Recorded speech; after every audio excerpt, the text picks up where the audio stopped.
Calling this an alarming and potential threat to Recto Bank. President Marcos signs the new Agrarian Emancipation Act, which would write off some 57 billion pesos worth of debt of over 600,000 agrarian reform beneficiaries. And Google takes down the YouTube channels of Apollo Kibuloy's SMNI News Network and Kingdom of Jesus Christ, saying these violated its terms and conditions. Welcome to the show. I'm Regina Lay. I'm Riza Diaz. And I'm Maricel Halili. Fresh off the recent incident in the Ayungin Shoal, the military says it spotted over 50 Chinese fishing vessels in the vicinity of Iroquois Reef and Sabina Shoal in the West Philippine Sea during a recent air patrol. Citing its air patrol conducted on June 30, the Western Command of the Armed Forces said 48 Chinese fishing vessels were seen near Iroquois Reef. The fishing vessels were reportedly observed to be anchored in groups of 5 to 7 and no fishing activities were noticed. Based on earlier intelligence, surveillance, and reconnaissance flights, Westcom said the number of Chinese fishing vessels in the area increased from 12 in February to 47 on June 12. Aside from the Chinese fishing vessels, 3 China Coast Guard ships and 2 People's Liberation Army Navy vessels were seen regularly loitering near Sabina Shoal. From above, based sa visuals nila, talagang malapit sila sa isa't isa, ma'am. And apparently, they're not fishing. Nandun lang nila, nakalutang lang. We also maximize our resources, our assets, para makover yung buong span ng West Philippine Sea. So we have several assets there, but really, we are really outmatched po yung ating assets, including the Coast Guard assets. Prior to this, the Philippine Coast Guard said 2 Chinese Coast Guard vessels made dangerous maneuvers that could have caused a collision with 2 PCG ships near Ayungin Shoal on June 30. Now, in response to this, Chinese Foreign Ministry spokesperson Wang Wenbin said the maneuvers of their vessels during the June 30 incident in Ayungin Shoal were professional and restrained. Wang also maintained that Renai Reef or Ayungin Shoal was part of China's Nansha Islands and pointed out that it was the PCG vessels who intruded Chinese waters. Meanwhile, United States Defense Secretary Lloyd Austin raised concern over the incident during his July 6 phone conversation with his Philippine counterpart Gilbert Chodoro. According to the Pentagon, the secretaries agreed to meet in person for in-depth discussions on defense and security priorities. Now, we also have other world leaders weighing in on recent incidents in the West Philippine Sea. Let me bring in Camille Samonte for the details. Camille, what do you have? Reg, adding to what was mentioned earlier, U.S. Secretary of Defense Lloyd Austin also maintained that China should adhere to international law in a arbitral ruling that won by the Philippines in 2016. Austin also assured the strong alliance between the Philippines and America through the Mutual Defense Treaty. Even the Japanese ambassador to the Philippines expressed concern about China's actions, as it is seen as a threat to regional peace and stability.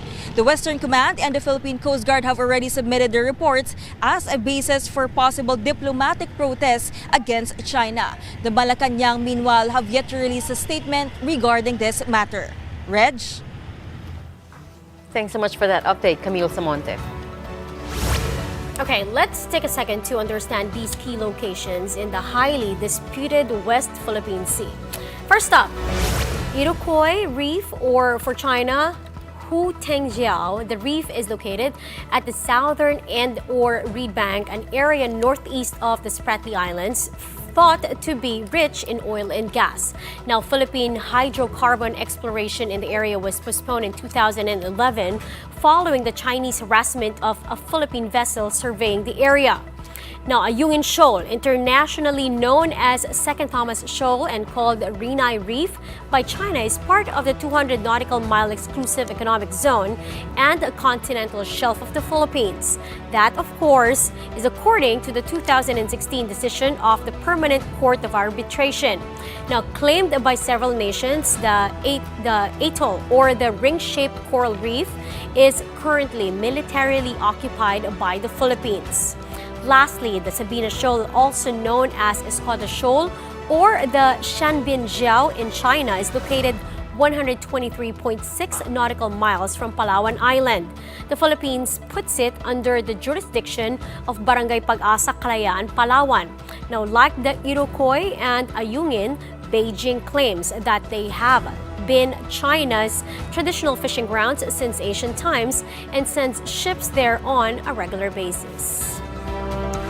Aside from foreign officials, some lawmakers have also reacted to the recent incidents over in the West Philippine Sea.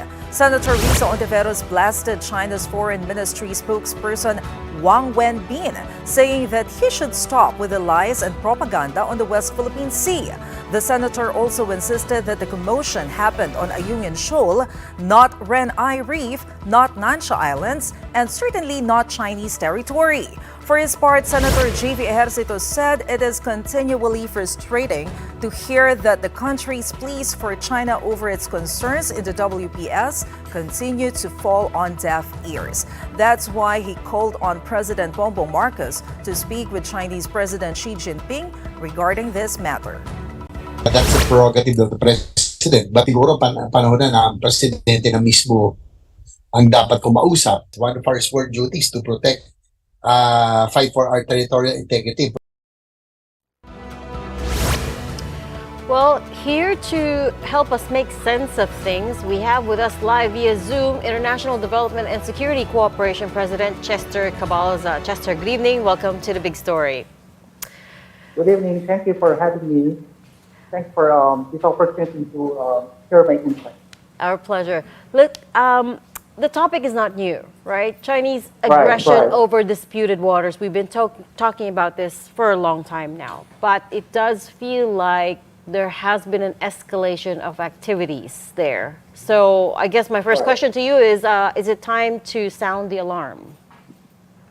Well, basically, the actions taken by the People's Liberation Army is not new, given that, of course, their expansive armada in West Philippine Sea, particularly now in the Ayungin Shoal, is that new and something that we have to consider. The reason why they are there, basically because of the richness of and the bounty of resources present and underneath in the water. But basically, one of the most important scenarios that we have to consider there would be the presence of the DRC Sierra Madre, which is the dilapidated Japanese vessel of the Philippines, in which case we have marine potential there.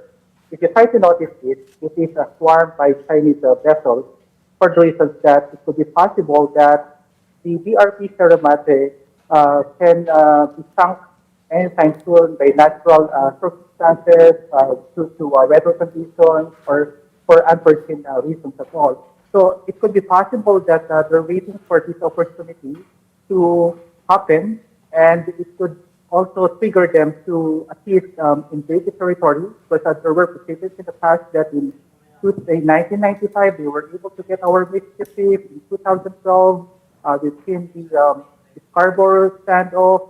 So this could be an opportunity for them to do the same thing, given that, of course, we've been following a lot of grazing strategy against our Philippine Coast Guard and the Philippine Navy. So, in other words, it's not new, but the question there, are we worried about it?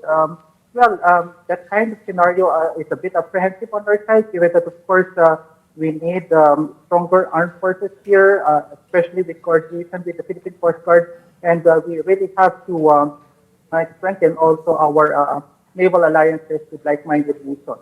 I guess, and of course, I commend our politicians, particularly our senators, of addressing this problem, given that, of course, we are against of China's professional unrestricted warfare in our waters, and this is something that we have to addressed also by internationalizing the issue. In 2016, we did the same thing. Given that, of course, you have to do a Scarborough Shoal project there, the best thing that we did is lobbied it to ASEAN, and ASEAN did not listen to us. Is the reason why we filed a case against China in this way. We were able to win that case against them, and we seen the arbitration award by the Permanent Court of Arbitration in favor of us. So now the question is, are we going to internationalize and also our issue with the West Philippine Sea? I think this is the best time for us to do that, given, of course, that we've tried our very best to talk to President Xi Jinping, the President-to-President dialogue. We had President Marcos at his official visit last January. It seems like the problem and tensions in the West Philippine Sea is becoming heightened. Given that first it's a tense season, and the contested water is still something that we have to do. Chester, before we move to the next question, can we request you please to move closer to the microphone or adjust it a little so we can understand you better? Okay, so given these activities, China being very aggressive, how can really the Philippines stand its ground against China's large naval force that we are very much aware of? Is this where the United States perhaps can come into play? Well, we have a lot of options now, given that, of course, these kinds of aggression and intimidation coming from China is not new, and we resort to different strategies. One would be the modernization of our armed forces and the Philippine Coast Guard. I think we are on the right track on that, even if we don't have a South military program right now. Still, we can address this issue. Secondly, I think we are expanding also our naval diplomacy with like-minded nations. I think it's the best time that we can also ask for the support of the United States, given that, of course, this is a problem of a great power rivalry. There is something that China, of course, is a resident power in the region. This is something that we have to observe also. But I guess the best solution for the government is at least to become firm and firm with its narrative when it comes to our claim to the West Philippine Sea. So I guess we are on the right track right now in addressing it. It seems. Yes. I just would like to get your reaction because, I cover Malacanang every day. We've been trying to get the statement from the Presidential Communications Office, from the President himself about these incidents in Ayungin. Right. But, Malacanang is silent about this issue. Do you think this is a good strategy for us, for the President to keep quiet about this issue while waiting for another dialogue with President Xi Jinping? The president has to study the real situation. He has to receive intelligence reports before he can comment about it. We've seen that in the previous administration where the past president kept mum about this situation. I guess our president is trying to gather more information because this is crucial. We have by July 12th, we have the anniversary of the arbitration ruling, and then by July 24th, we will hear his SONA. So these are crucial times right now. I think he is studying the situation before he will say something about the issue in the West Philippine Sea. I think the best time to utter or deliver his position about this would be during the SONA, given that, of course, what is happening on the ground right now is a bit crucial, particularly that China wants to secure the Ayungin, and of course the scenario that we are seeing there, that of course that could give us a lot of course scenarios of what may happen in the future. Right now, I think the president is trying to study the situation so that by the time he will deliver his position about this, he has a Solomonic judgment about it. So I think that is his Right. strategy right now when it comes to this one. Yeah. Okay. Great insights. We're going to have to leave it there for now. Thank you so much, International Development and Security Cooperation President Chester Cabalza. Meanwhile, Baguio City Mayor Benjamin Magalong has revealed more details over his claims that a pork barrel exists in local government. In an interview on One News show, the chiefs, the retired PNP officers, said that a huge chunk of the DPWH budget for projects goes straight to the pockets of politicians. Magalong still refused to drop names, but he did explain how lawmakers and the local government heads, like his fellow mayors, get kickbacks from the DPWH. Isa sa pinakamalaki talaga na pork barrel talaga yun nasa DPWH kasi kaya nilang kontrolin yan. It's a common knowledge, especially when you talk to contractors. Sila mismo nagsasabi, yung sources ko nagsasabi mismo, Mayor, grabe na, hindi na talaga namin kaya. That's the reason why you see a lot of projects now, substandard projects, consistently substandard. And I've been harping on that, especially in the city of Baguio. You know, raising hell every time we have a DPWH project here, that they are very consistent, very consistently. Projects are consistently substandard. Magalong claimed that the massive kickbacks pocketed by politicians is the reason the Philippines has substandard infrastructure. He said several contractors revealed to him that they have no choice but to use substandard materials in their projects just to preserve their profits. Muna kong tanong ko sa kanila, assuming na ako tatanggap, ano mangyayari? Sir, usually sir yan, 10, 15, 20%, 25%. Depende yan sa ugali sir ng mayor. Yung mga tao sir sa baba, tatanggap din niya kasi tumanggap yung taas. Sabi ko sa kanila, magkano may iiwan? 42% to 55%. And it's huge. So tanong ko sa kanya, talo ka pala. O sir, kikita ako pero maliit na lang. So anong gagawin mo? Mapipilitan sir ako isa substandard. We're going to pause for a quick break now, but up next, over 600,000 farmers are seen to have their loans canceled with the signing of the new Agrarian Emancipation Act earlier today. The details when we return. Keep it here.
Welcome back. You're watching the big story here on One News. Around 600,000 farmers are seen to benefit from the new Agrarian Emancipation Act that was signed by President Marcos earlier today. Under the existing agrarian reform laws, beneficiaries are required to pay for the land awarded to them for a maximum period of 30 years. But Republic Act 11953 will nullify loans of farmers amounting to at least 58 million pesos. This would cover about 600,000 farmers who are beneficiaries of the government's agrarian reform program. But the Agrarian Reform Department did warn that lands that have been given should not be sold within a 10-year time frame. Otherwise, the government will take it back and give the land to others. Pag nalaman po ng agrarian reform na kanilang ibinenta ang lupa nila na hindi pa lumalampas ang 10 taon, babawiin po ng pamahalaan at ibibigay natin sa ibang beneficiary ang lupa po. Well, yun na nga ang ating, kaya natin ginawa ito. At maidagdag ko na hindi lamang naman ang pagbigay ng titulo ang ating ginawa. Hindi lamang yung pagkondon o pagbura ng kanilang utang sa pamahalaan, sa mga bangko. Kung hindi, ay gumagawa tayo ng malawak na programa para tuluyang susuportahan ang ating mga magsasaka. Some good news, yeah, somehow. Good news, and that's fair. Like, you can't sell it for 10 years, right? Yes, you can. And actually, President Bongbong Marcos already mentioned this plan, at least the Agrarian Reform Program, during his first State of the Nation address. So So, this is probably a report promise niya for the kept. second SONA. This was the promise kept. Sana lang magtuloy-tuloy. Meanwhile, it looks like the agriculture sector will still have to brace for the impact of El Nino, especially as water level in the Angat Dam is seen to hit the critical level over the weekend. As of 6 a.m., the water level is at 180.45 meters, closer to the dam's minimum operating level of 180 meters. Once Angat reaches the critical level, the National Water Resources Board says it may reduce its allocation for concessionaires to 48 cubic meters down from the previous 50 CMS to secure water supply amid the looming effects of El Nino. The NWRB says it will also start reducing supply for irrigation as water supply for Metro Manila would be prioritized. We need to manage yung existing na water po natin sa Angat. So, ayaw naman po natin na pagdating ng impact ng El Nino, wala na po talagang tubig na lumalabas dito sa ating mga gripo. Up next, Twitter has accused Meta of engaging in systematic, willful, and unlawful misappropriation of trade secrets after the recent launch of its Threads app. More on that when the big story returns. Keep it here on One News.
watching the big story here on One News.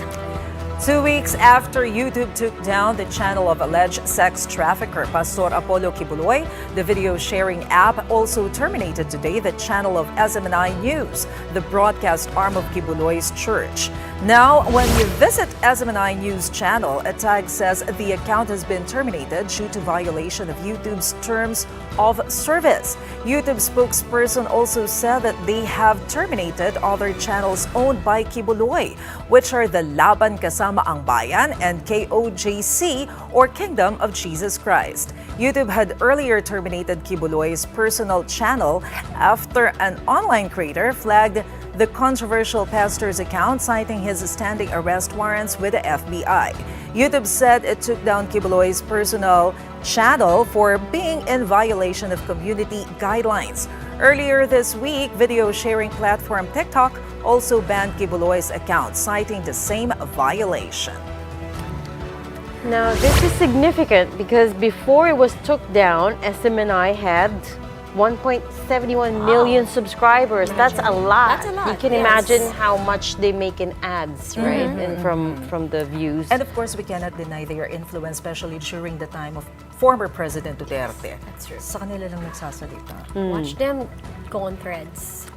Oh, that's yeah. right. Because ang dami ng social media app ngayon. They Doon have sila pupunta. people have choices now. So we'll see if they do migrate to Threads with their 1.7 million subscribers. Tapos Pastor Kibuloy himself had 47,000 subscribers. So again, that's a significant chunk. Still on social media, Twitter is reportedly threatening to sue Meta's Threads.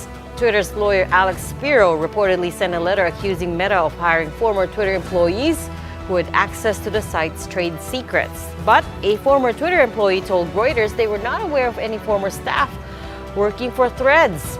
The letter was first reported by Semaphore, a U.S. digital news site. Twitter owner Elon Musk said, "Competition is fine, cheating is not," quote unquote. Meta's Threads has so far logged more than 30 million signups about 2 days since it went online. Have you signed up for No, Threads? not yet. We I'm were- not sure if I can still manage it. That's what I said yesterday. Exactly, that's what Riza said. And And Sean had the reaction like, Riza, Kasi- that's making you sound like a tita. correct, we were showing our age Oh, by and- saying that we can barely keep up with all these apps. Totoo naman, there's a lot, right? There's so many apps as we as news people Right, have we to have- keep track of. But those that have been on Threads for a couple of, like a day or two now, said it's okay, but it really looks like Twitter. But A lot. yeah, There's I similarities. heard mas mahaba yata yung words, characters that you 500 characters 500 yata. characters, longer than Twitter. Let's talk about something a little More fun. Right. Swifties dropped everything now. American singer-songwriter Taylor Swift just released an updated version of her 2010 album, Speak Now. Our big picture tonight is, of course, the cover of this highly anticipated album. Now, despite being on tour, Taylor Swift made sure to give her fans more by dropping the Taylor version of popular songs like Sparks Fly, Better Than Revenge, Mine, and many more. And speaking of her tour, several world leaders have made an appeal to Taylor to add their countries to her growing list of stops. Now, these include none other than Canadian Prime Minister Justin Trudeau, Thai political leader Peter Lim Jaron Enrat, and Chilean President Gabriel Boric. So that's what it's gonna take. We need to have President Marcos tweet Taylor Swift to come and make us a stop on her Eras tour. Ganun ba? That's what it's gonna take. Well, that's all we have for tonight. We are One News, all sides, all the time. Thank you and good night.